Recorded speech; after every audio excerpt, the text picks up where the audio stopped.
Précédemment, l'historien français Éric Simon nous a guidés sur les traces sanglantes de Jack l'Éventreur et de Dracula.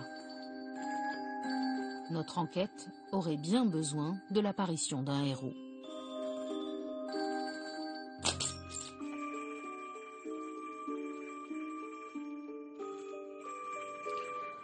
Aujourd'hui, nous allons vous parler d'un grand détective londonien, Sherlock Holmes du 221B Baker Street.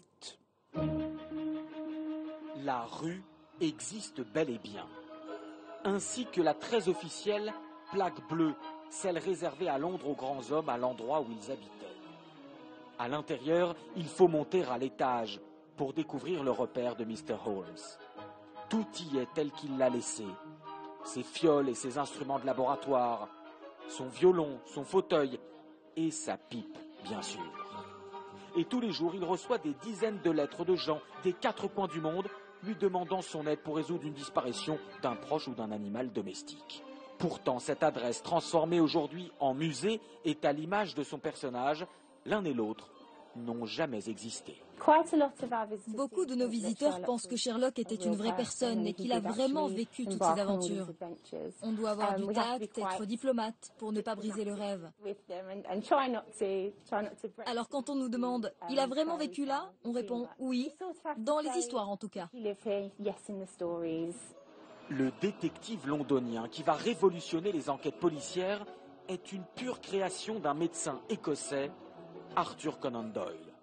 Durant ses études à Édimbourg, il a été littéralement bluffé par son professeur, le docteur Joseph Bell, son mentor. Ce professeur à l'université médicale d'Édimbourg était quelqu'un qui trouvait les maladies par déduction. C'est ça. Qui avait besoin d'indices pour trouver un cancer, pour trouver telle maladie. Et Conan Doyle l'admirait énormément. Le professeur Joseph Bell est donc le modèle en chair et en os qui inspirera le légendaire Sherlock Holmes. Un héros que beaucoup considèrent comme le père de la police scientifique moderne. Conan Doyle lui-même se projettera dans l'histoire en créant un personnage qui lui ressemble plus, moins brillant mais loyal et plus humain, un certain Dr. Watson.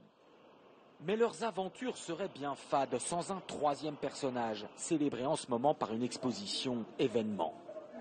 Londres est vraiment le troisième héros de ces histoires. C'est le décor auquel Sherlock Holmes et John Watson se confrontent pour résoudre les enquêtes criminelles.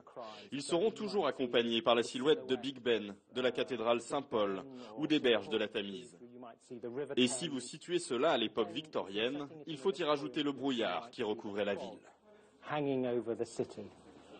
Un univers qui passionne depuis plus d'un siècle les lecteurs de tous âges.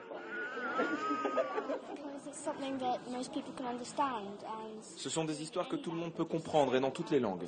Et puis ce qui fascine, c'est que ça se passe à Londres. Il est beaucoup question de science, parfois d'un peu de fantastique. Et c'est ce mélange des deux qui est très intéressant.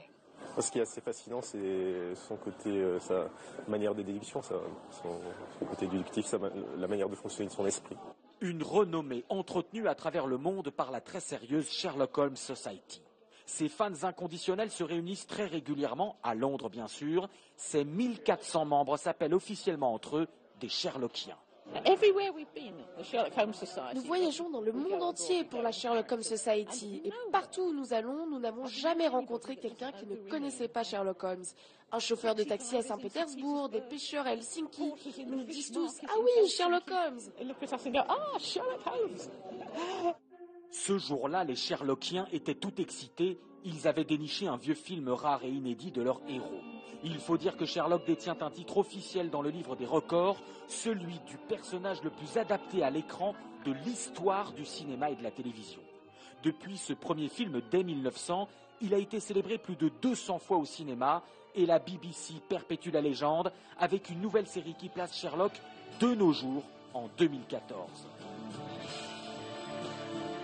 The name Sherlock Holmes and the address is 221B Baker Street. Et ainsi, Sherlock Holmes demeurera un homme qui n'a jamais vécu et ne mourra jamais. Et demain, nous allons vous parler d'un personnage effrayant, un monstre. En fait, ce n'était qu'un homme très malheureux qui se déplaçait avec une canne, Elephant Man.